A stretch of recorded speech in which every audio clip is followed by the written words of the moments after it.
থোর দেখলে বিরক্ত লাগে, খেতে ভালো লাগে না? একদম নয়। থোরে কতটা আয়রন আছে আর কতটা উপকারী সেটা কি তোমরা জানো? জানলে অন্তত এই কথাটা বলবে না। আর এইভাবে চিংড়ি মাছ দিয়ে যদি তোমরা থোর ঘন্ট করো তাহলে দেখবে অবশ্যই তোমাদের খেতে হবে। ওই দেখো ওদিকে বকতে বকতে রান্না অর্ধেক শুরু হয়ে গেছে।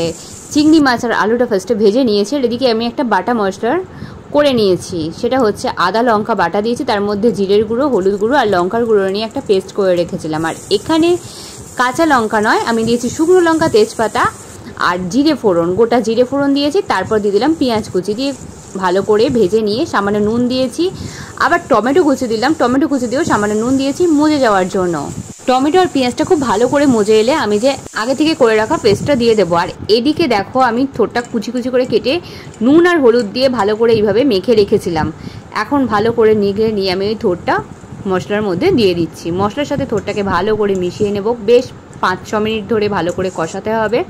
তারপর আগে থেকে ভেজে রাখা আলু আর চিংড়ি মাছটা আমি দিয়ে দেবো। ইতিমধ্যে আমি দিয়ে দিলাম 1 চামচ চিনি, থোড়ে একটু মিষ্টিটা বেশি লাগে তাই 1 চামচ চিনি দিয়েছি। এবার আলু আর চিংড়ি মাছ দিয়েও খুব ভালো করে থোড়ের সাথে মিশিয়ে নেব। মশলার সাথে যত ভালো করে মেশানো হবে জিনিসটা কিন্তু টেস্ট ততই বাড়বে। আমি সামান্য ঢেকে জল দিয়ে চাপা দিয়ে দিয়েছিলাম থোড়টা সেদ্ধ হওয়ার জন্য। এতক্ষণে থোড়টা অলমোস্ট সেদ্ধ হয়ে গেছে। লাস্টে একটু শাহি গরম মশলা আর ঘি দিয়ে দিলাম।